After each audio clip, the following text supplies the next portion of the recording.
নমস্কার সকলকে স্বাগত জানাই আমাদের চ্যানেল @physics ক্যাটে। আমাদের নোটিফিকেশন অনুযায়ী আমরা আজকে আবার শুরু করতে চলেছি আমাদের ক্লাস 11-এর সেমিস্টার 2 এর প্রথম অধ্যায় স্থিতিস্থাপকতা বা ইলাস্টিসিটি।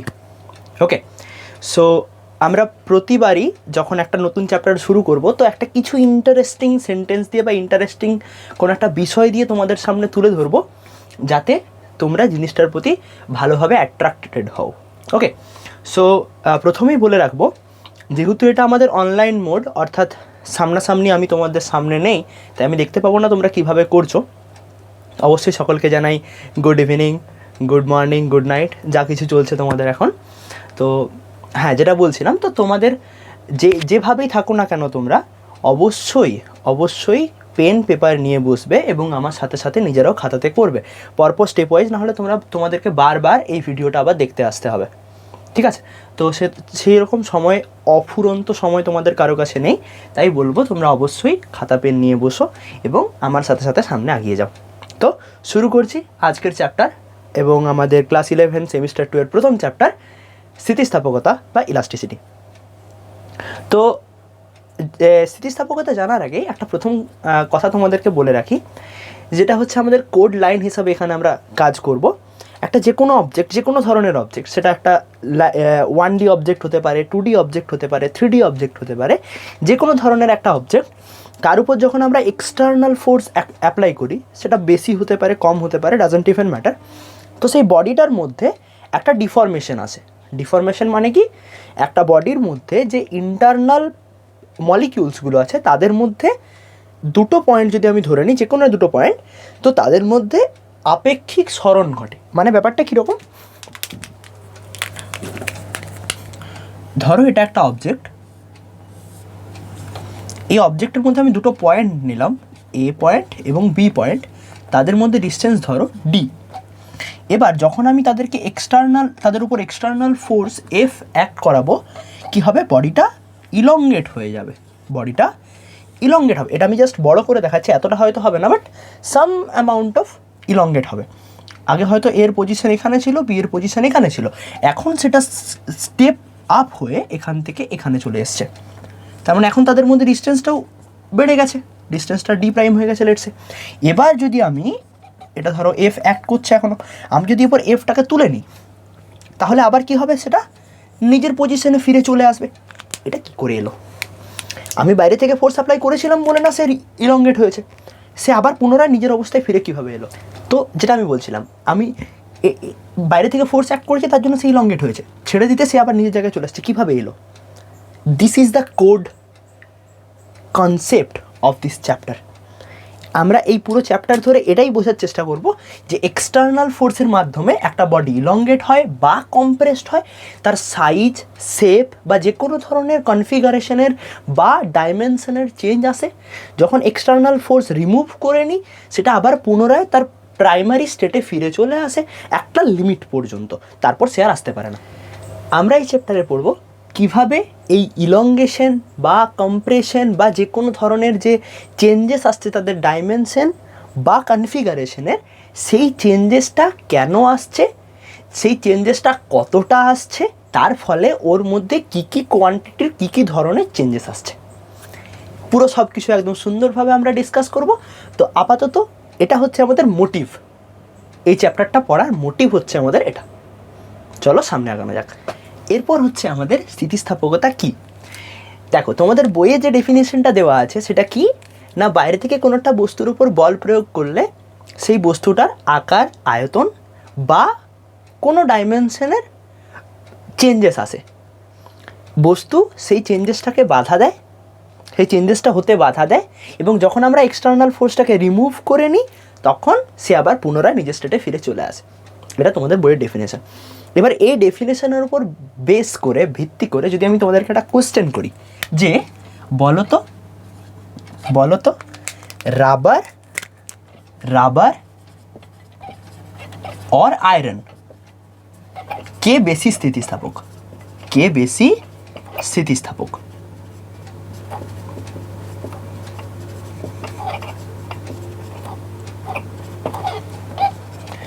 তো তোমাদের উত্তর কী হওয়া উচিত ভাবো। তোমাদের যে এখানে যে সেন্টেন্সটা বলা আছে, আমি একটা রাবারকে এত দূর পর্যন্ত ইলংগেট করে দিলেও ছেড়ে দিলে আবার সে নিজের জায়গায় ফিরে চলে আসবে। কিন্তু একটা আয়রনের ধরো এটা ধরো একটা আয়রনের লেন্থ, একে যদি আমি ইলংগেট করতে প্রচুর ফোর্স লাগবে, বাট ইলংগেট করে যদি একটু সামান্য পরিমাণও নিয়ে যাই সেটা ব্রেক হয়ে যাবে, ভেঙে যাবে। সরি, তো এটার মানে কি বোঝায়? কে বেশি স্থিতিস্থাপক, আয়রন নাকি রাবার? অবশ্যই তোমাদের বইয়ের ডেফিনেশন অনুযায়ী যদি আমরা বলি তাহলে আয়রন বেশি স্থিতিস্থাপক, রাবার বেশি স্থিতিস্থাপক অ্যান্ড আয়রন আমাদের কম স্থিতিস্থাপক বইয়ের ডেফিনেশন অনুযায়ী, কারণ ও বেশি ইলংগেট দূর পর্যন্ত যেয়ে পর আবার ফিরে চলে আসতে পারছে, তার মানে রাবারের স্থিতিস্থাপকতা বেশি হওয়া উচিত। বাট অ্যাকচুয়ালি আয়রনের স্থিতিস্থাপকতা বেশি, রাবারের কিন্তু নয়।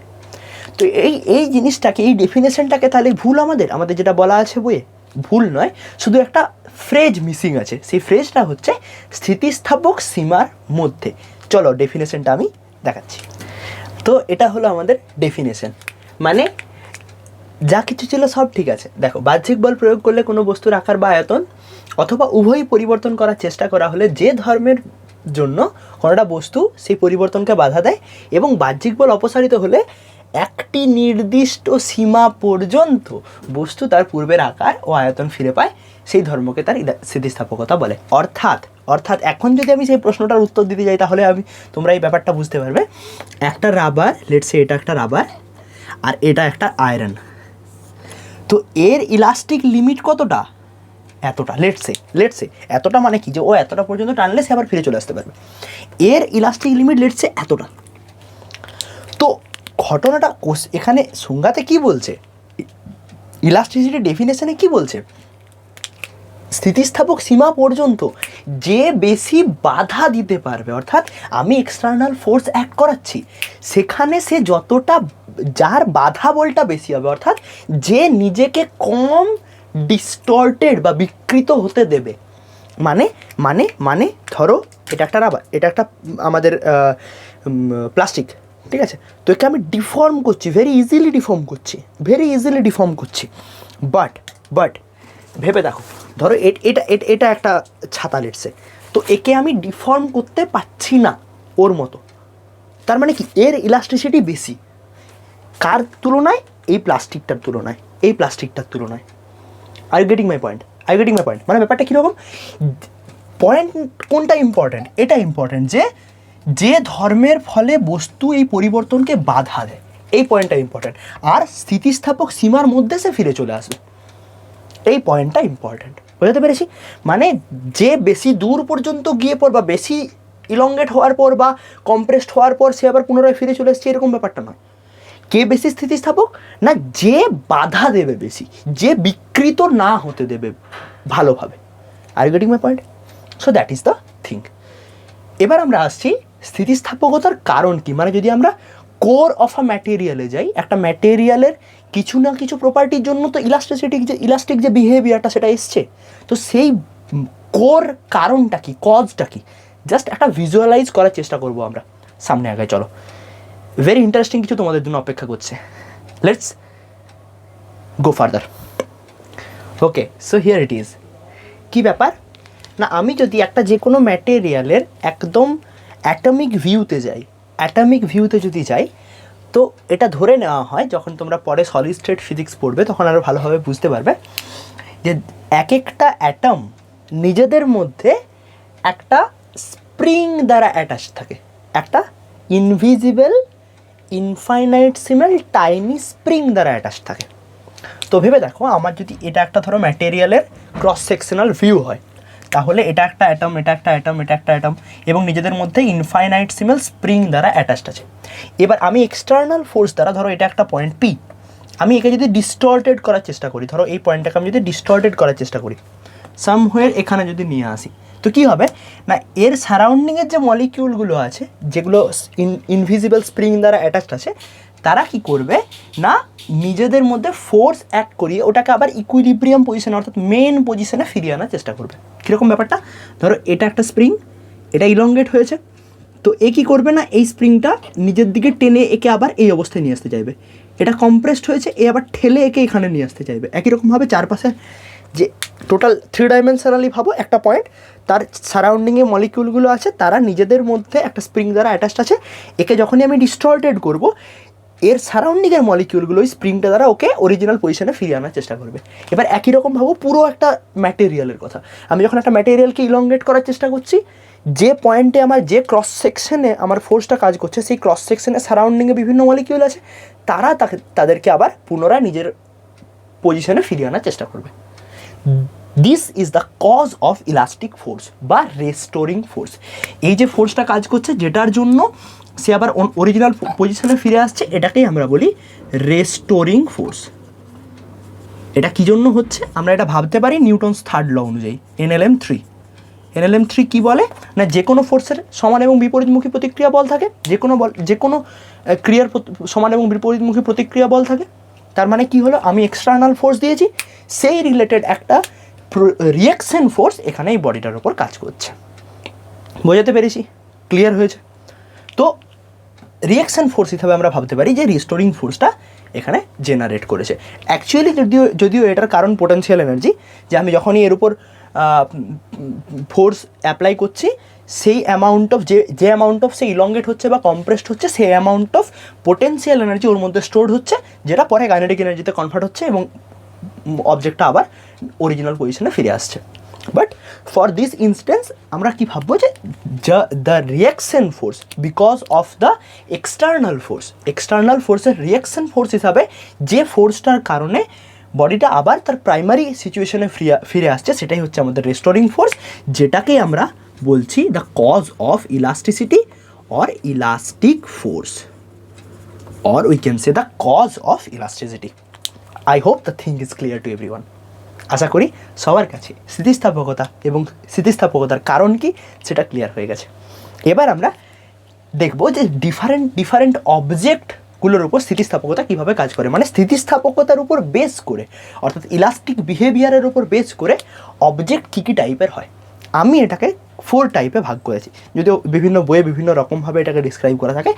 আমি পার্সোনালি এটাকে 4টি ভাগে ভাগ করেছি, যেটা তোমাদের কাছে সামনে এবার আমি নিয়ে আসছি। ওকে, সো বস্তু বা অবজেক্ট আমাদের ইলাস্টিসিটির উপর বা ইলাস্টিক বিহেভিয়ারের উপর ডিপেন্ড করে 4 ধরনের হয়।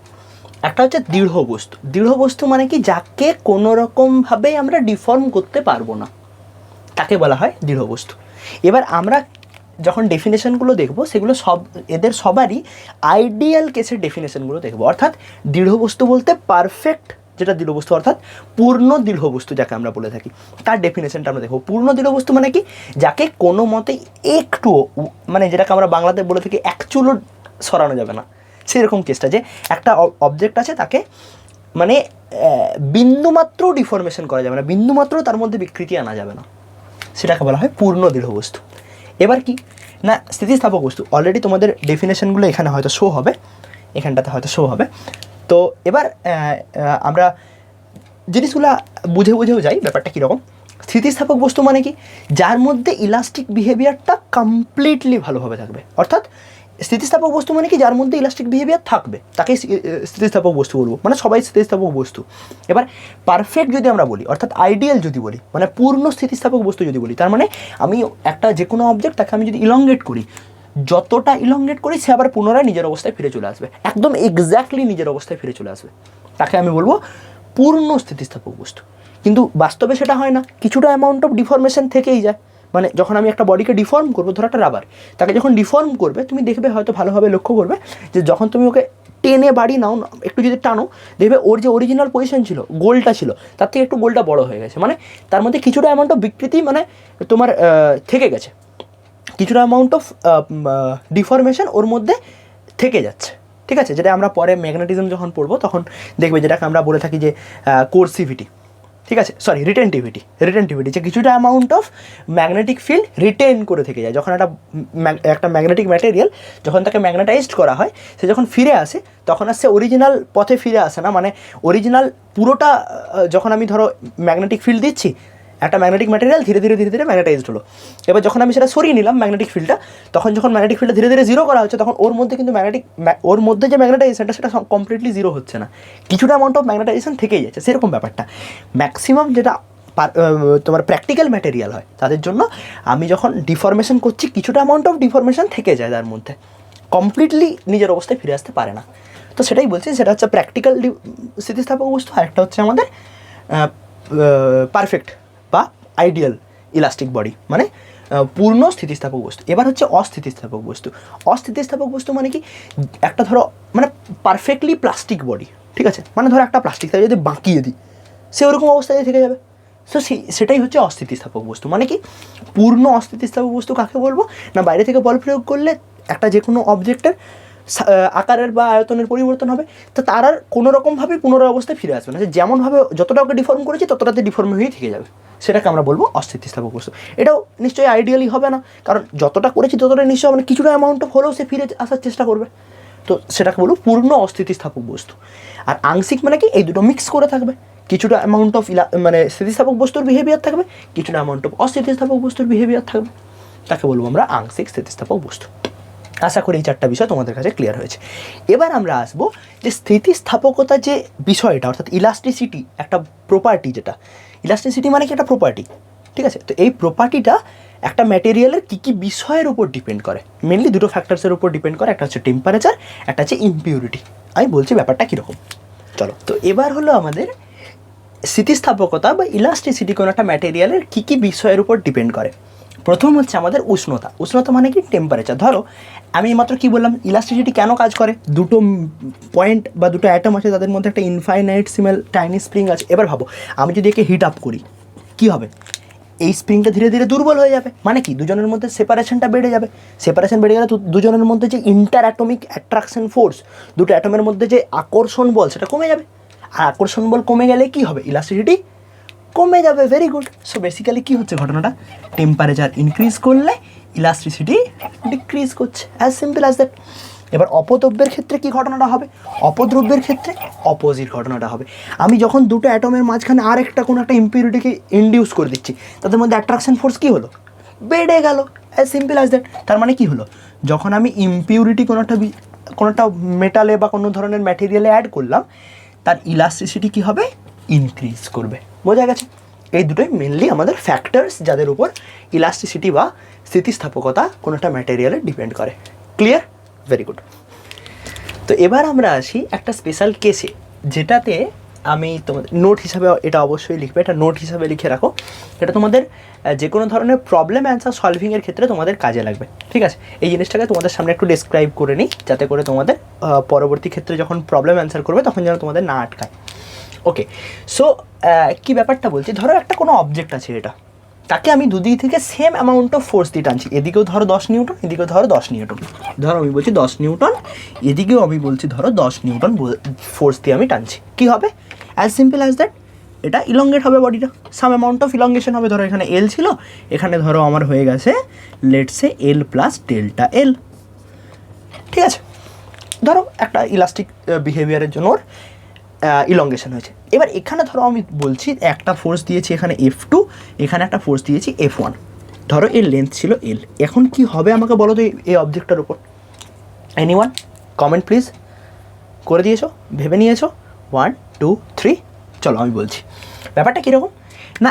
এখানে দেখো দুটো ফোর্স আলাদা, এখানে দুটো ফোর্স আলাদা মানে কি হবে, ধরো আমি বলছি একটা ফোর্স হচ্ছে 10 নিউটনের, একটা ফোর্স ধরো আমি বলছি 5 নিউটনের, কী হবে বুঝতেই পারছো তোমরা, মেকানিক্স অলরেডি পড়ে এসছো, দুদিকে অপোজিট ডাইরেকশনে দুটো ফোর্স কাজ করছে। এখানে কী হয়েছিল, নিউট্রালাইজ হয়ে গেছিলো, ওই জন্য বডিটার কোনো মোশন হয়নি, কিন্তু এখানে যেহেতু নেট একটা ফোর্স কাজ করছে, মানে এখানে বডিটার মোশন আসবে, বুঝতে পারছো তোমরা। আবার মেকানিক্সে ভুল পড়ে এসছো, চলো আমি আরেকবার বুঝিয়ে দিচ্ছি তোমাদেরকে। মেকানিক্সে তোমরা পড়ে এসছো F is equals two ma, এটা কমপ্লিটলি কারেক্ট নয়। কখন কারেক্ট, যদি মাসটা কনস্ট্যান্ট হয়, না হলে এখানে আরেকটা টার্ম থাকে V ইন্টু dmdt, রাইট। এখানে যেহেতু মাস কনস্ট্যান্ট তার জন্য এই টার্মটা 0, ঠিক। সবাই ডেরিভেটিভ পড়ে এসছো, চলো সামনে আগাই। তো এই এফটা কোন এফ, F1 নাকি F2, সরি F1 নাকি F2, কোনোটাই নয়, এটা হচ্ছে F নেট, অর্থাৎ এই বডিটার উপর নেট যতটা ফোর্স কাজ করছে, মানে কত, F2 minus F1। Are you getting my point? Yes.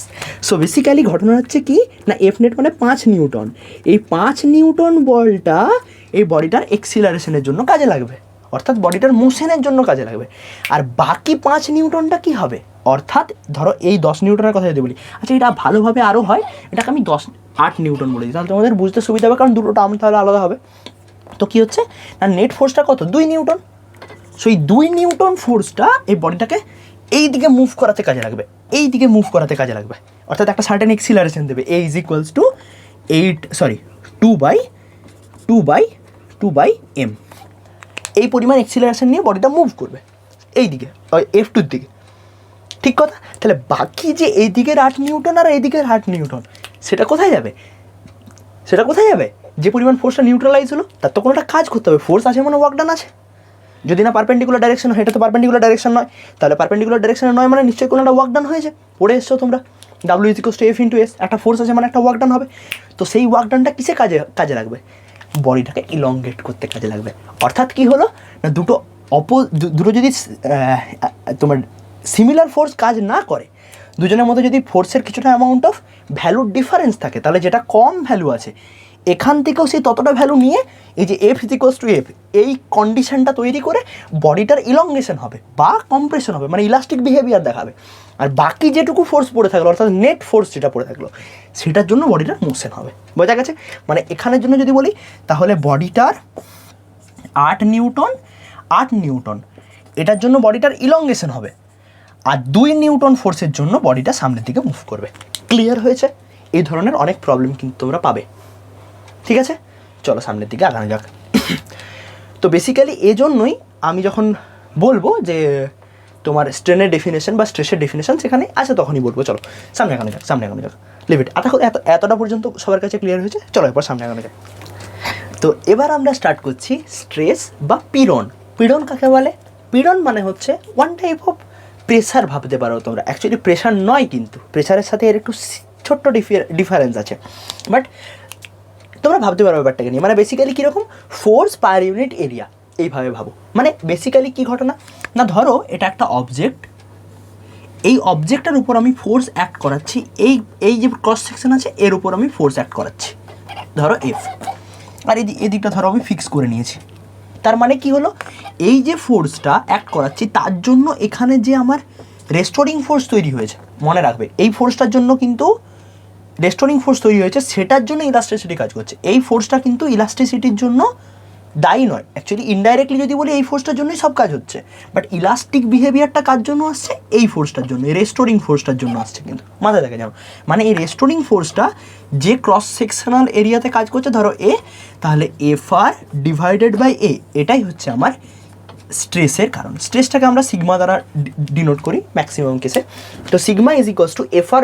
মানে কি হলো ব্যাপারটা না, বাহ্যিক বলের কারণে কোনো একটা অবজেক্টের উপর প্রতি একক প্রস্থচ্ছেদের ক্ষেত্রফলে যে পরিমাণ আমাদের রিঅ্যাকশন ফোর্স বা প্রতিক্রিয়া বল কাজ করছে, সেটাকেই আমরা বলবো স্ট্রেস বা আমাদের পীড়ন। তার মানে আমরা কি লিখতে পারি,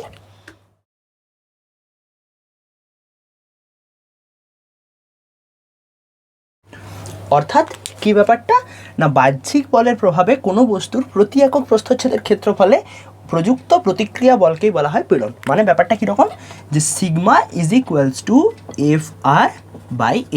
মনে রাখবে F/A মানে কি ব্যাপারটা, ধরো এদিকটা আমি ফিক্স করে নিয়েছি, ধরো এটা একটা অবজেক্ট, আমি যদি এখানে এক্সটার্নাল ফোর্স অ্যাক্ট করাই, তার জন্য এই ক্রস সেকশনাল এর ওপর, ক্রস সেকশন ধরো আমি বলছি A, ক্রস সেকশনাল এরিয়া মানে কি, প্রস্থচ্ছেদের ক্ষেত্রফল, যদি আমি A ধরি, এর উপর একটা রিস্টোরিং ফোর্স কাজ করছে যেটাকে আমরা বলছি Fr, হ্যাঁ না? তো that is equals to your Fr/A। সেই যে রেস্টোরিং ফোর্সটা, সেটা ডিভাইডেড বাই এরিয়া। তো ম্যাক্সিমাম ক্ষেত্রে এটা কি হয়ে যাবে না, is equals two F external, মানে এই যে Fটা ডিভাইডেড বাই, এটা হচ্ছে আমার 99% কেসে, বাট 1% কেসে এটা কিন্তু সেম হবে না। যেটা আমি এইমাত্র তোমাদেরকে বললাম, যদি ধরো দুটো দিকে অপোজিট মানে অন্য ধরনের ফোর্স কাজ করছে, ধরো F2, এটাকে বললাম F1, তখন আমি কোন ফোর্সটা নেব, কোন এক্সটার্নাল ফোর্সটা নেব, তখন আমি আর F এক্সটার্নাল বলতে পারি না, কারণ তখন আমার দুটো এক্সটার্নাল ফোর্স F1 আর F2, কোনটা নিতে হবে না, যার ভ্যালুটা কম, যেটা ছোটো, সেই ভ্যালুটাকে আমাকে এখানে নিতে হবে। তো ওই জন্য আমি এখানে directly F external by A লিখতে পারি না, আমি কি লিখবো, F রিঅ্যাকশন বাই, মানে যতটা রিঅ্যাকশন ফোর্স এখানে কাজ করছে। ঠিক আছে, বুঝতে পেরেছি? অর্থাৎ যতটা রেস্টোরিং ফোর্স বা রিঅ্যাকশন ফোর্স যতটা কাজ করছে, সেটা divide by per unit area. ঠিক আছে, পার ইউনিট এরিয়াতে যতটা রেস্টোরিং ফোর্স কাজ করছে, that is called your stress বা পীড়ন।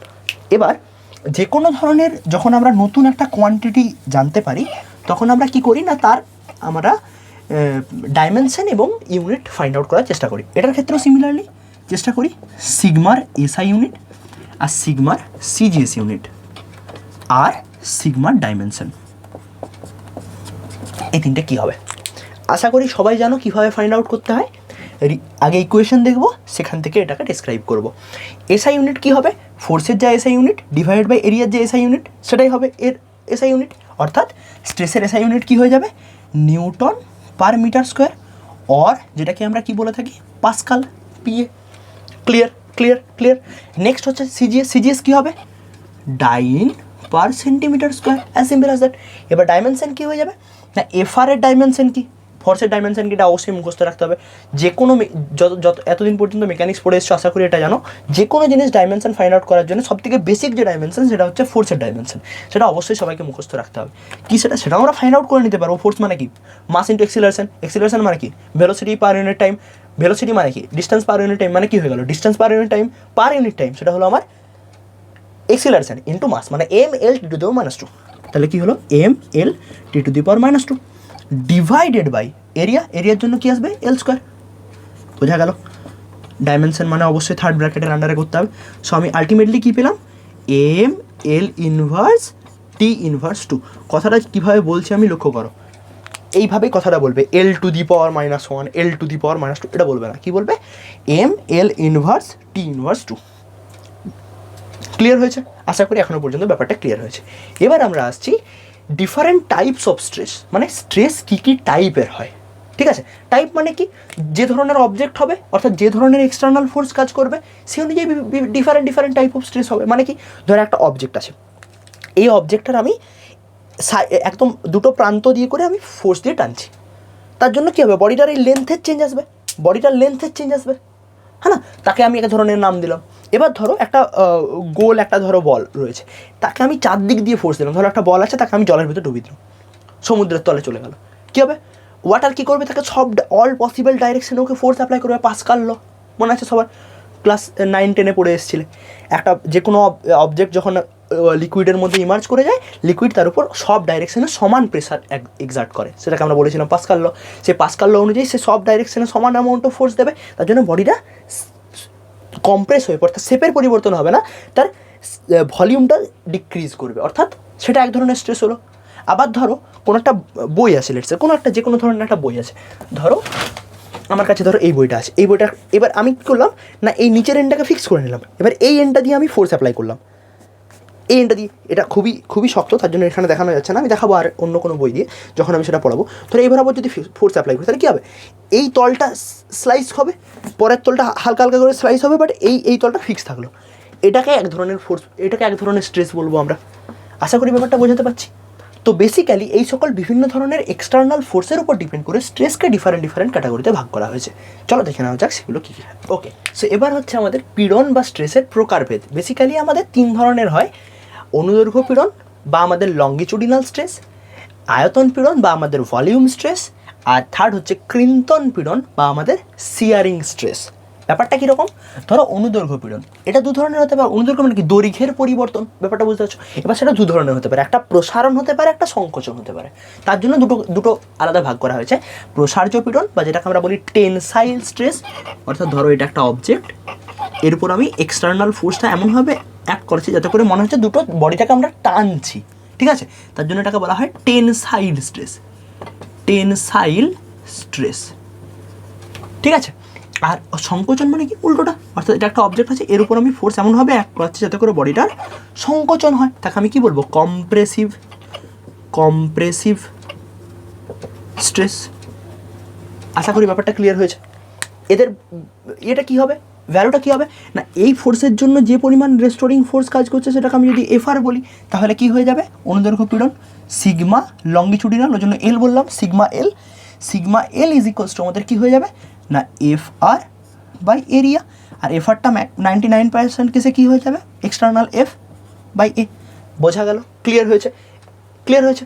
নেক্সট আমাদের আসছে আয়তন পীড়ন। আয়তন পীড়ন মানে কি, একটা যে কোনো অবজেক্ট আছে, লেটস সে এর ভলিউম হচ্ছে ভি, ঠিক আছে, এবার কি করলাম না একে অল পসিবল ডাইরেকশনে আমি সমান পরিমাণ ফোর্স অ্যাক্ট করালাম, যার ফলে কি হবে না বডিটার শেপের চেঞ্জ হবে না, শুধুমাত্র সাইজের চেঞ্জ হবে। অর্থাৎ বডিটা ধরো সামহেয়ার এখানে চলে এলো, ঠিক আছে, ধরো এখন হয়ে গেছে ভি মাইনাস ডেল্টা ভি হয়েছে।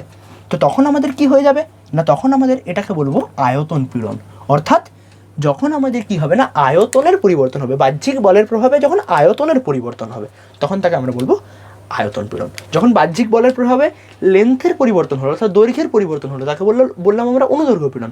বাহ্যিক বলের প্রভাবে যখন কোনো একটা বস্তুর আয়তনের পরিবর্তন হবে এবং সেই পার ইউনিট এরিয়াতে সেই ফোর্সটাকে আমরা বলবো আয়তন পীড়ন বা অনুদৈর্ঘ্য পীড়ন অ্যাকর্ডিংলি, যেটা বললাম।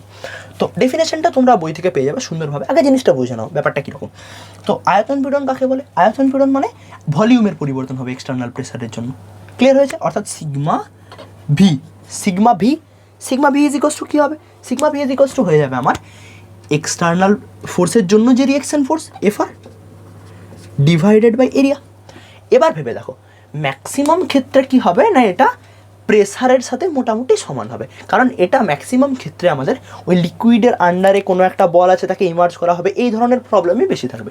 তো এটা ম্যাক্সিমাম ক্ষেত্রে যে ডাটাটা তোমাদের কোশ্চেনে দেওয়া থাকবে সেটা অন এন এভারেজ প্রেসারের ডাটাই দেওয়া থাকবে বা প্রেসার নির্ণয় করার জন্যই ডাটাটা দেওয়া থাকবে।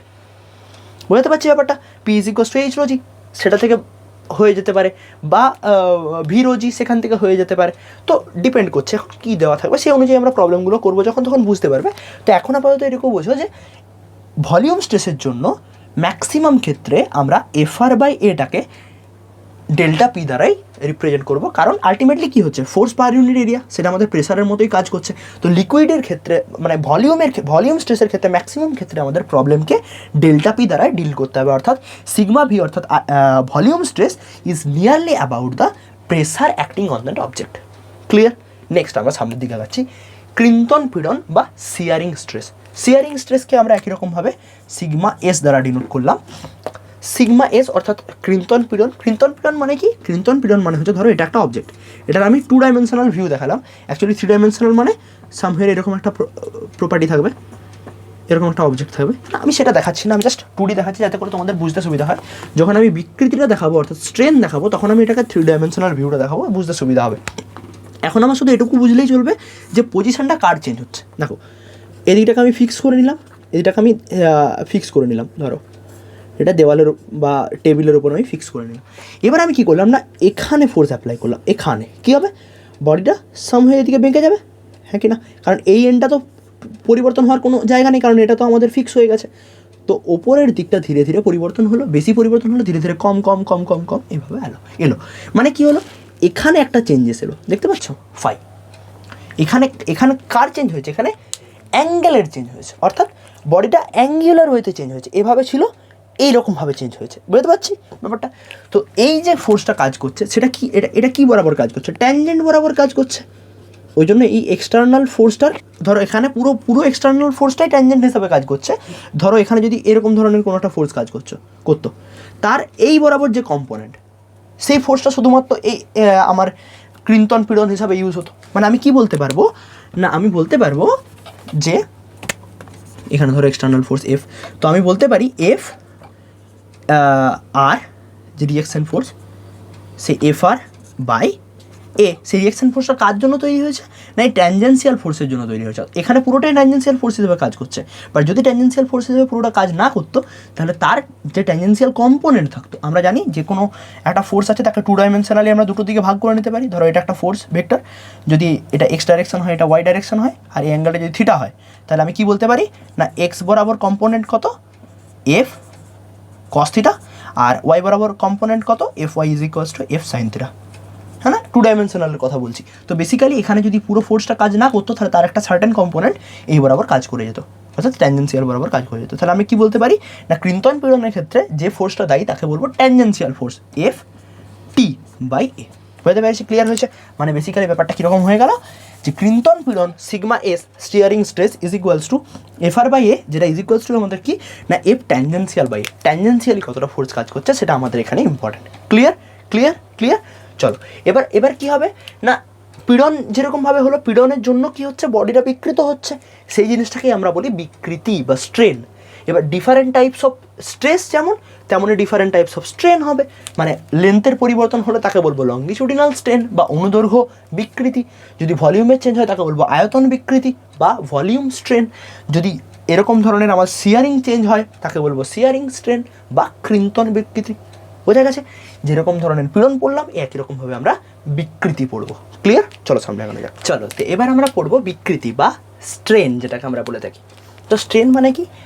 বাহ্যিক বলের প্রভাবে কোনোটা স্থিতিস্থাপক বস্তুর প্রাথমিক মাত্রার সাপেক্ষে, অর্থাৎ প্রাথমিক ডাইমেনশন মানে দৈর্ঘ্য বা প্রস্থ বা উচ্চতা বা আয়তন বা এরিয়া, যা কিছুর পরিবর্তন হতে পারে, এগুলো সবগুলোকে আমরা কি বলি একসাথে? ডাইমেনশন। ঠিক আছে?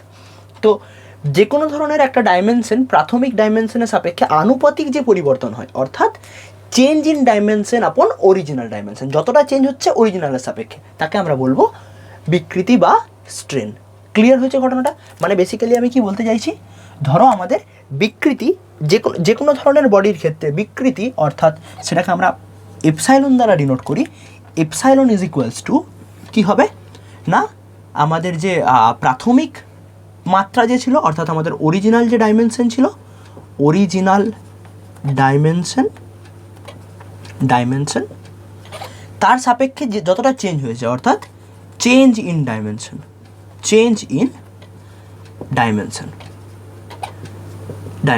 অর্থাৎ ধরো যদি আমি লেন্থের চেঞ্জ বলি তাহলে change in length upon original length, যদি ভলিউমের চেঞ্জ বলি চেঞ্জ ইন ভলিউম আপন অরিজিনাল ভলিউম। বুঝতে পারছো ব্যাপারটা কী বলছি? তো সেটাকেই আমরা বলবো বিকৃতি বা স্ট্রেন। ক্লিয়ার হয়েছে? এবার অ্যাজ ইউজুয়াল যেভাবে বললাম, তো এটাও একটা আমাদের কাছে নতুন কোয়ান্টিটি, তো এরও আমরা ডাইমেনশন এবং ইউনিটগুলো দেখে নেব।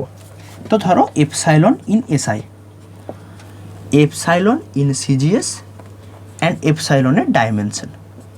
আমাকে তোমরা বলো কী হবে? এনিওয়ান চার্টে লিখো বা কমেন্ট করো আমি বলার আগে। করেছো?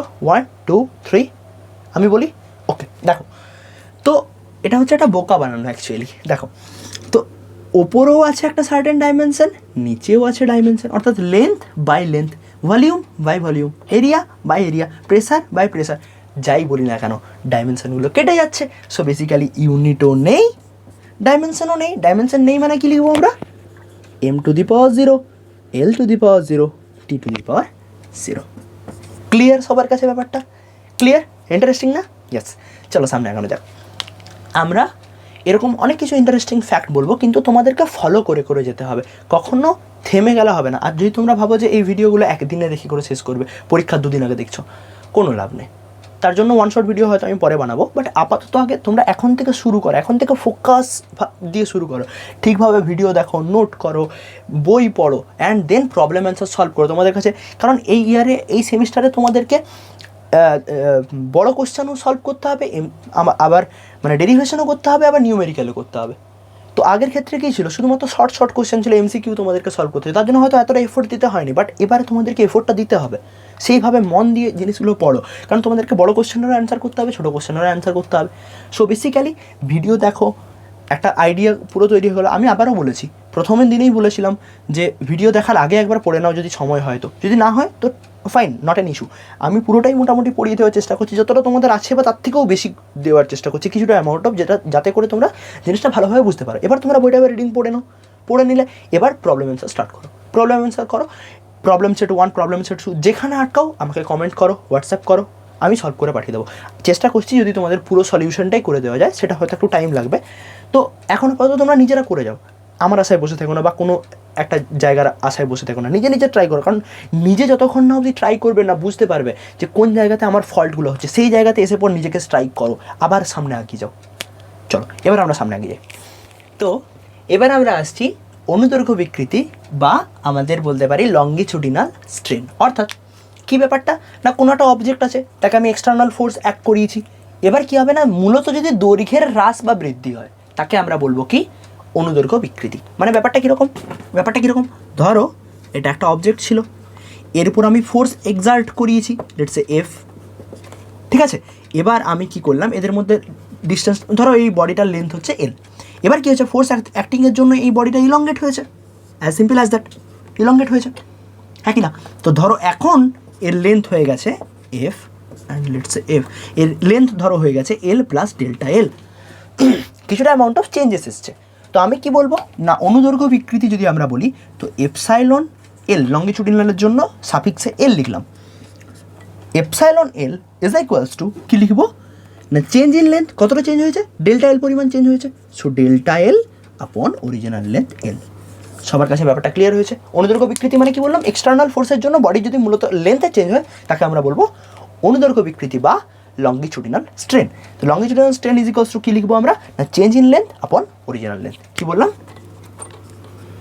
চেঞ্জ ইন লেন্থ অর্থাৎ দৈর্ঘ্যে পরিবর্তন বাই প্রাথমিক দৈর্ঘ্য বা আমরা বলতে পারি অরিজিনাল লেন্থ, অরিজিনাল লেন্থ। আশা করি সবার কাছে ব্যাপারটা ক্লিয়ার হয়েছে। চলো সামনে আগানো যাক। তো এবার আমাদের নেক্সট টপিক হচ্ছে আয়তন বিকৃতি বা ভলিউম স্ট্রেন, অর্থাৎ বাহ্যিক বলের প্রভাবে যদি কোনোটা বস্তুর ভলিউমের পরিবর্তন হয়। অর্থাৎ ধরো একটা বডিকে আমি কি করেছি না, ওয়াটার বা সি লেভেলে ইমার্জ করে দিয়েছি, ধরো এটা একটা অবজেক্ট, কী হবে, অবজেক্ট সি তার উপর বা ওয়াটার তার উপর অল পসিবল ডাইরেকশনে ফোর্স এক্সার্ট করবে, তার জন্য বডিটার কী হবে, শেপের চেঞ্জ হবে, শেপের চেঞ্জ হবে না, সরি, শুধুমাত্র ভলিউমে চেঞ্জ হবে। সো ধরো আগে ছিল ভলিউম ভি, এখন ধরো কমে ভলিউম হয়ে গেছে আমার delta V, sorry V plus V minus delta V পরিমাণ চেঞ্জ হয়েছে। তো আমি কি লিখবো না, epsilon V is equals to change in volume অর্থাৎ ডেল্টা ভি আপন অরিজিনাল ভলিউম। বোঝা গেছে? অর্থাৎ চেঞ্জ ইন ভলিউম আপন অরিজিনাল ভলিউম।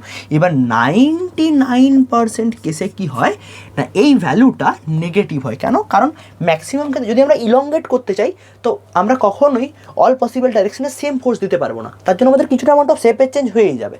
কিন্তু যদি আমরা কম্প্রেশনের কথা ভাবি তাহলে কিন্তু আমরা শেপের চেঞ্জ না করেও বডিটার ভলিউমকে কমাতে পারি। বুঝতে পারছি ব্যাপারটা? তো বেসিক্যালি 99% কেসে আমরা ভলিউম, যখন আমরা স্ট্রেস বা ভলিউম স্ট্রেনের কথা বলবো তখন আমাদের সেটা কম্প্রেশনের কথাই আসবে। আর কম্প্রেশন মানে কি দেখতে পাচ্ছ এখানে মাইনাস ডেল্টা ভি, তার মানে কতটা চেঞ্জ হয়েছে, মাইনাস ডেল্টা ভি চেঞ্জ হয়েছে। তো 99% কেসে, অর্থাৎ আমাদের যদি আমরা বলি কম্প্রেশনের কেসে, কম্প্রেশনের কেসে কী হবে না, epsilon V is equals two minus একটা চলে আসবে ডেল্টা ভি বাই ভি। কেন? কারণ স্ট্রেন কখনো নেগেটিভ হতে পারে না, এই কথাটা মাথায় রাখবে, স্ট্রেন কখনো নেগেটিভ হতে পারে না। বা আমরা যখন আরও ভালোভাবে পড়বো, যখন রেশিও পড়বো যে স্ট্রেস আপন স্ট্রেন, সেটাকে বলা হয় মডিউলাস অফ ইলাস্টিসিটি। ঠিক আছে? সেই মডিউলাস অফ ইলাস্টিসিটি কখনো নেগেটিভ হয় না, তাই জন্য বেসিক্যালি আমাকে স্ট্রেনটাকেই নেগেটিভ নিয়ে নিতে হয়, যাতে করে ওখানে একটা নেগেটিভ চলে আসে এবং এই নেগেটিভ ওই নেগেটিভকে ক্যান্সেল আউট করে নেয়। বুঝতে পেরেছি? একটু পরে আসছি, যখন আমরা পড়বো হুকস ল, সেখান থেকে আমরা জানতে পেরে যাব যে মডিউলাস অফ ইলাস্টিসিটির ব্যাপারটা কি। আসছি আমরা পরপর আসছি। এটা ক্লিয়ার হয়েছে সবার কাছে? আয়তন বিকৃতি বা ভলিউম স্ট্রেন মানে বাহ্যিক বলের প্রভাবে যখন কোনো একটা বডির ভলিউমের চেঞ্জ হয় তখন তাকে আমরা বলি ভলিউম স্ট্রেন বা আয়তন বিকৃতি। ঠিক আছে? এবার সেটা ভ্যালুটা কি না, delta V by V, maximum কেসে কম্প্রেশন হয়, কম্প্রেশনের জন্য মাইনাস চলে আসে। ক্লিয়ার সামনে আগে চলো। ওকে, সো এবার আমরা আসি ক্রিন্তন বিকৃতি বা রিজিডিটি, শিয়ারিং স্ট্রেন বা ক্রিন্তন বিকৃতি। ঠিক আছে? তো ধরো একটা যে কোনো ধরনের অবজেক্ট, যে লাল কালারের ডটেড অবজেক্টটা দেখতে পাচ্ছ, এটা হয়তো ধরো আমার কোনোটা অবজেক্ট। এবার আমি কি করেছি না, এই সারফেসটাকে আমি ফিক্সড করে দিয়েছি,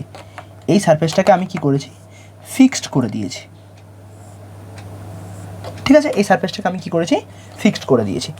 এবার আমি যদি এই সারফেসের উপর একটা ফোর্স অ্যাপ্লাই করি, কি হবে না, জাস্ট এইভাবে বডিটা টিল্ট হয়ে যাবে, তার মানে ডিফরমেশন কতটা হলো, এই ফাই পরিমাণ ডিফরমেশন হলো, একটা সার্টেন অ্যাঙ্গুলার ডিফরমেশন হয়েছে।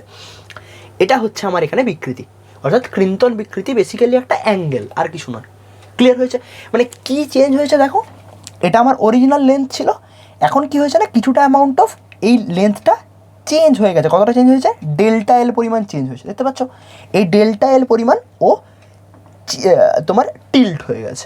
ঠিক আছে? তো এখানে চেঞ্জ কতটা হয়েছে, ডেল্টা এই স্মল এল, আর অরিজিনাল কতটা ছিল, ক্যাপিটাল এল। বুঝতে পেরেছি ব্যাপারটা? তো বেসিক্যালি আমরা কি বলবো না, এটা আমরা বলতে পারি যে ক্রিন্তন বিকৃতি বা আমাদের শিয়ারিং স্ট্রেন, সেটাকে আমরা বললাম epsilon S, and that will B equals to your ওটা বোধহয় এপসাইলন ভি লিখেছিলাম কি না জানি না, তোমরা লিখে নেবে ওটা আগেরটা, অর্থাৎ আয়তন বিকৃতি আমরা এপসাইলন ভি লিখেছিলাম, তো যদি লিখেছিলাম তো ঠিক আছে, যদি না লিখেছিলাম তো লিখে নাও। Okay, so epsilon S is equals to হচ্ছে আমার ফাই, এটা মাথায় রাখো আগে। এই অ্যাঙ্গেলটা হচ্ছে আমার ক্রিন্তন বিকৃতি বা শিয়ারিং স্ট্রেন। এবার কি হয়, ধরো একটা কঠিন অবজেক্ট, একটা সলিড অবজেক্ট, তাকে আমি কতটা এমন অ্যাঙ্গেলে সেপারেশন করতে পারবো, ভেরি স্মল অ্যাঙ্গেল। তো যদি ফাইটা স্মল হয় তাহলে আমরা কি জানি, tan phi nearly about phi, হ্যাঁ কি না? তার মানে বেসিক্যালি এটা মানেই আমার ট্যান ফাই। আর ট্যান ফাই মানে কি জানি আমরা, লম্ব বাই ভূমি, মানে that is equals to your small L by capital. Clear হয়েছে সবার কাছে ব্যাপারটা? Small L by capital L, clear? তো basically the thing is epsilon S is equals to small L by capital L. এটা সবাই জানো আশা করি। এটাকে আমরা বলি small angle approximation. Small angle অ্যাপ্রক্সিমেশনের আন্ডারে আমরা কি লিখতে পারি, tan phi is equals to phi, sine phi is equals to phi, nearly about to phi, and cos phi is nearly about 1। সবাই জানো আশা করি এটা। তো যাই হোক, তো এখানে আমাদের কী হলো, ক্রিন্তন বিকৃতি মানে epsilon S is equals to delta L by capital L, sorry small L by capital L. Small L by capital যতটা চেঞ্জ হয়েছে, স্মল এল চেঞ্জ হয়েছে, আর কার সাপেক্ষে চেঞ্জ হয়েছে, এই ক্যাপিটাল এল লেন্থের সাপেক্ষে চেঞ্জ হয়েছে। ক্লিয়ার? এটা হয়তো তোমাদের বুঝতে একটুখানি হয়তো সমস্যা হচ্ছে যে এটা কেন হচ্ছে। আমি একটা এক্সাম্পল দিয়ে তোমাদেরকে বলি, তাহলে আরও বেটার ওয়েতে ক্লিয়ার হবে। এটা জাস্ট এটুকু বোঝো, চেঞ্জ কার হচ্ছে, এই small L amount of change হচ্ছে, তার জন্য এখানে অ্যাঙ্গুলার সেপারেশনটা এসছে। আর কার সাপেক্ষে চেঞ্জ হচ্ছে, এই এলটা সাপেক্ষে চেঞ্জ হচ্ছে। কারণ দেখো, এর তো কোনো চেঞ্জ হয়নি। তোমাদের মনে হতে পারে যে এই লেন্থটা তো চেঞ্জ হচ্ছে, এই লেন্থটা চেঞ্জ হচ্ছে না, এই লেন্থটা জাস্ট সামনের দিকে আগিয়ে যাচ্ছে। চেঞ্জ কার হচ্ছে, এর চেঞ্জ হচ্ছে। বুঝতে পেরেছি? এর কিছুটা অ্যামাউন্ট অফ বলতে পারো তোমরা যে ইলংগেট হয়ে গেছে কিছুটা অ্যামাউন্ট। এখানে এল ছিল, এখানে তো আর এল নেই। বুঝতে কিছুটা অ্যামাউন্ট অফ ইলংগেট হয়ে গেছে আমরা ভাবতে পারি। অ্যাকচুয়ালি ইলংগেট হয়তো হয়নি, কারণ ওর শেপের চেঞ্জ হচ্ছে বেসিক্যালি। এখানে কোনো মানে কারো ইলংগেশন বা কারো কিছু হচ্ছে না, এখানে শেপের চেঞ্জ হচ্ছে। তো আমরা ভাবতে পারি এটা আগে যেটা আমাদের ধরো এলটা, এই এলটা আগে কী ছিল, লম্ব ছিল, সরি ভূমি ছিল। এখন এটা কি হয়ে গেছে, অতিভুজ হয়ে গেছে। কতটা চেঞ্জ হয়েছে, root under L square plus L square, এতটা অ্যামাউন্ট অফ চেঞ্জ হয়ে গেছে। এটা তো আর অরিজিনাল নয়, এটা হচ্ছে আমাদের আলটিমেট যতটা ডিফ্লেক্টেড হওয়ার পর, ঠিক আছে, ডিফর্ম হওয়ার পর যেমনভাবে কী হয়েছিল, লেন্থটা বেড়ে পর এল প্লাস ডেল্টা এল হয়ে গেছিলো। এখানে সেরকম এই ক্যাপিটাল এলটা ডিফর্ম হয়ে কত হয়ে গেছে, root under L square plus L square. এটা আমরা কত হবে, এটা অতিভুজ মানে root under L square plus small L square. এই পরিমাণ ডিফর্ম হওয়ার পর এটা হয়েছে।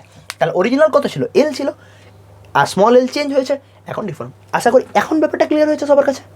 Very good. এবার আমরা কী করছি, এটাকে আরও একটু ভালোভাবে তোমাদেরকে ভিজুয়ালাইজ করার জন্য আমি একটা সিলিন্ডারের এক্সাম্পল নিচ্ছি। এটা একটা বক্সের এক্সাম্পল নিলাম, এবার একটা সিলিন্ডারের এক্সাম্পল নিচ্ছি, দিয়ে তোমাকে ভালোভাবে বোঝাচ্ছি। কারণ ম্যাক্সিমাম ক্ষেত্রে শিয়ারিং স্ট্রেস নিয়েই সবার সমস্যা হয়, বাকি দুটোতে কোনো সমস্যা নেই, ভেরি ইজি সেগুলো। বাট এই শিয়ারিং স্ট্রেসের জন্যই ম্যাক্সিমাম সমস্যাটা আসে। তো আমি আরেকটা এক্সাম্পল দিয়ে আরও ভালোভাবে ক্লিয়ার করে নিচ্ছি। So let us take an example of a cylinder. So basically কী হচ্ছে, ধরো একটা সিলিন্ডার আছে, একে আমি এই সাইডটাকে ফিক্স করে নিয়েছি। এবার কী করলাম, আমি এই যে নিচের যে সাইডটাকে যদি আমি টুইস্ট করি, অর্থাৎ এইভাবে যদি আমি এটাকে টুইস্ট করি, তো কী হবে না, ধরো এ পজিশান আছে, এ পজিশানে ধরো একটা পয়েন্ট ছিল, সেটা যখন টুইস্ট হচ্ছে তখন সেটা বি পজিশানে যাচ্ছে। লেটসে আমি বললাম না, এই ফিক্সড পয়েন্টের সাপেক্ষে, ধরো এ পয়েন্ট, এটা ধরো এখানেই হয়তো লেটসে বি একটা লেটসে এ প্রাইম পয়েন্ট ছিল, ঠিক আছে।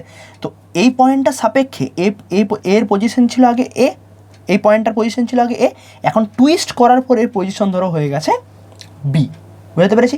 অর্থাৎ আমি কতটা টুইস্ট করেছি, থিটা অ্যামাউন্ট অফ টুইস্ট করেছি, নিচে দেখো থিটা টুইস্ট করেছি, তার জন্য শিয়ারিং কতটা হয়েছে, ফাই। বুঝতে পারছি ব্যাপারটা? একটা সিলিন্ড্রিক্যাল শেপ, তাকে যখন আমি থিটা অ্যামাউন্ট অফ টুইস্ট করেছি, তার জন্য এ পজিশনে শিফট হয়েছে এখান থেকে এতটা। তো টুইস্ট কতটা হয়েছে, অর্থাৎ শিয়ারিং কতটা হয়েছে, ক্রিন্তন বিকৃতি কতটা হয়েছে, এতটা, ফাই। আর শিয়ার আমি টুইস্ট করেছি কতটা, থিটা। আমায় কী করতে হবে, এই ফাইয়ের সাথে থিটার রিলেশন ফাইন্ড আউট করতে হবে, তারপর সেটাকে আমরা প্রবলেমে ইউজ করব। ক্লিয়ার হয়েছে সবার কাছে? দেখো কী করছি আমি। তো বেসিক্যালি এই যে থিটা, এটা হচ্ছে আমার কি, টুইস্টেড অ্যাঙ্গেল, মানে যতটা আমি টুইস্ট করেছি।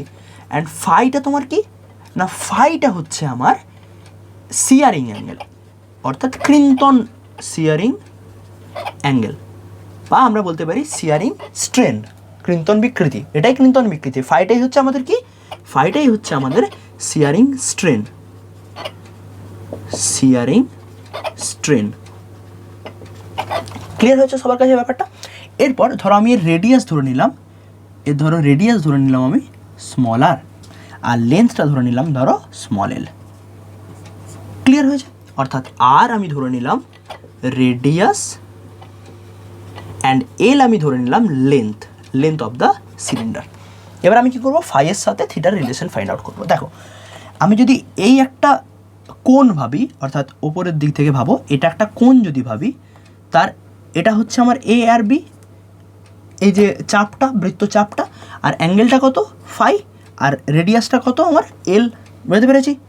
তো বেসিক্যালি যদি আমি এর রেসপেক্টে ভাবি, প্রথম এই যে আমি অ্যাঙ্গেলটা ড্র করেছি এর রেসপেক্টে যদি ভাবি, তাহলে A B is equals two কত লিখতে পারি আমি, ফাই এল, হ্যাঁ কি না? ক্লিয়ার?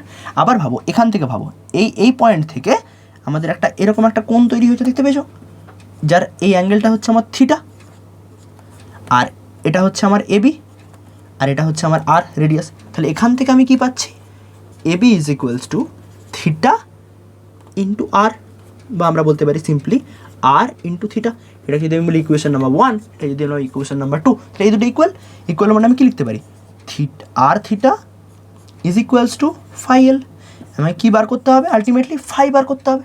সেখান থেকে আমি লিখতে পারবো phi is equals to R by L into theta. এটা খুব ইম্পর্ট্যান্ট রিলেশন, যেটা তোমাদের সিলিন্ডারের যে কোনো ধরনের প্রবলেমের জন্য শিয়ারিং স্ট্রেন যদি ফাইন্ড আউট করতে হয়, এটা আমরা ইউজ করতে পারবো, R by L into theta.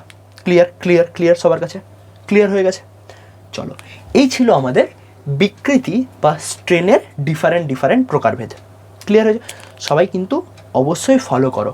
আমি জানি একটু হয়তো তোমাদের ডিফিকাল্ট হবে, কারণ এই এজে আমাদের সবারই সমস্যা হয় এটা, যে ফলো করতে একটুখানি সমস্যা হয়, মনে হয় যেন একটু বোরিং হয়ে যাচ্ছি, কিন্তু এটা তোমাদের কাজ, এটা তোমাদেরকে ভাবতে হবে, দিস ইজ ইউর রেসপন্সিবিলিটি। তো তোমাদেরকে এটা ভালোভাবে হ্যান্ডেল করতে হবে, যে যত ভালোভাবে হ্যান্ডেল করতে পেরেছে তত ভালোভাবে সামনের দিকে এগিয়ে যাবে। ক্লিয়ার? চলো সামনের দিকে আগাই। এটা হলো আমার different types of strain. Mainly 3 ধরনের আমরা দেখলাম, লঙ্গিচুডিনাল স্ট্রেন, ভলিউম স্ট্রেন এবং শিয়ারিং স্ট্রেন। ক্লিয়ার? চলো সামনের দিকে আগানো যাক। এবার আমাদের একটা ছোট্ট টপিক, যেটা হয়তো তোমাদের সংজ্ঞা আকারে পড়তে পারে, বা ছোট্ট কোনো কোশ্চেনে কোনোটা নিউমেরিক্যালে আসতে পারে, যে অসহ ভার বা অসহ পীড়ন কাকে বলে, বা ব্রেকিং লোড এবং ব্রেকিং স্ট্রেস। মানে বেসিক্যালি কি না, ধরো একটা স্ট্রিং এভাবে আছে, আমি এখানে একটা লোড দিলাম, ধরো এম মাসের একটা লোড দিলাম, তো এখানে ফোর্স কী কাজ করছে, এমজি। তার জন্য এখানে এখানে আমাদের স্ট্রেস তৈরি হচ্ছে এই এমজি ফোর্সের জন্য।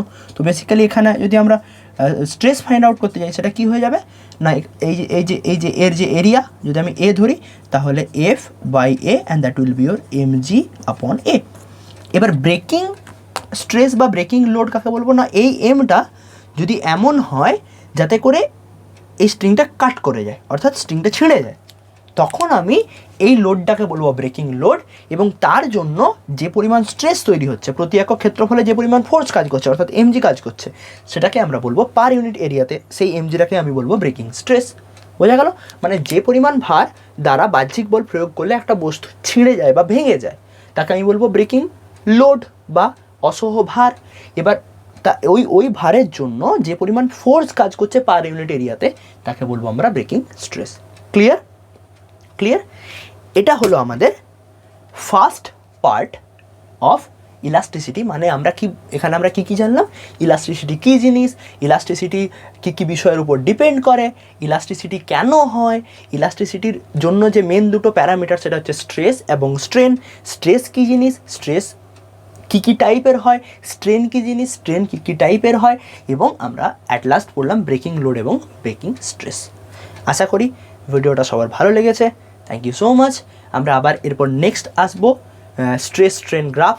খুব ইম্পর্ট্যান্ট জিনিস, এক্সামে অবশ্যই আসবে, খুব ইম্পর্ট্যান্ট জিনিস, ভালোভাবে একদম মন দিয়ে করবে। এরপরের ভিডিওতে আমরা আসছি স্ট্রেস স্ট্রেন গ্রাফ নিয়ে। সেটা যদি ভালোভাবে বুঝতে পারো, পরেরগুলো একদম ইজিভাবে তোমরা সামনের দিকে এগিয়ে যেতে পারবে। আজকের জন্য এতটাই। যা কিছু বলেছি এটা বই থেকে পড়ো, এর উপর কোশ্চেন অ্যান্সার শুরু করো। আমি কোশ্চেন আনসার এখানে কেন করালাম না, আমি ভেবেছি যে যারা হয়তো ভালোভাবে টিউশন পড়ছো, টিউশনে টাইম তোমরা দিতে পারছো, হয়তো আমাদের কনসেপ্টের জন্য এখানে ভিডিওতে তুমি টাইম দিতে পারলে না, তাদের জন্য আমি কি করছি না, কনসেপ্টের ভিডিও একটা আলাদা করছি এবং এর রিলেটেড প্রবলেমের ভিডিও এরপরেই চলে আসবে। অর্থাৎ যা কিছু পড়লাম আজকে এবং এর পরের ভিডিওটাতে আমরা যা কিছু পড়বো, ধরো ওই স্ট্রেস স্ট্রেন গ্রাফ, ওই দুটো মিলিয়ে একটা প্রবলেম সেশন করে নেবো। তারপর আবার কোনো একটা টপিক পড়ালাম, তার উপর আবার প্রবলেম সেশন করে নিলাম। আশা করি ব্যাপারটা ক্লিয়ার হয়ে যাবে সবার কাছে। সো এইভাবে আমরা সামনের দিকে এগিয়ে যাবো। Thank you so much. Like and subscribe করে দিও, কারণ আমাদের চ্যানেলকে সামনের দিকে আগাতে হলে তোমাদের সাপোর্ট অবশ্যই জরুরি। আমি এটা বলতাম না, বাট এখন আমাদের এই শুরু, আমাদেরকে বলতে হবে, কারণ যাতে তোমাদের হেল্প আমরা পাই, আমরা সামনের দিকে যাওয়ার জন্য মোটিভেশনটা পাই। কারণ আমার ধরো এখন রাত 3টে বাজে, আমি এই মোটিভেশনটা হয়তো ততদিন পর্যন্ত রাখতে পারবো যদি আমি তোমাদের কাছ থেকেও সেরকম সাপোর্টটা পাই। তো অনেক প্রতিকূলতা ছাড়িয়ে আমাদেরকে এই কাজগুলো করে যেতে হয়। তো সেটা তোমরা ভালোই জানো, তোমাদের বাড়িতেও হয়তো দাদা দিদিরা আছেন, তারাও হয়তো সেরকম কাজকর্ম করে থাকেন। তো এই জন্য বলছি তোমাদের জন্য, যেহেতু যদি তোমাদের অবশ্যই যদি তোমাদের এটা কাজে লাগে তবেই করবে। তো এটা আমাদের প্রথম ভিডিও, ওই জন্য হয়তো বলছি, পরে হয়তো আমার আর বলা হবে না। তো অবশ্যই তোমরা চেষ্টা করো, যদি সম্ভব হয় অবশ্যই লাইক অ্যান্ড সাবস্ক্রাইব করে দিও, যাতে আমাদের মোটিভেশন আরও বেড়ে যায়। Thank you so much.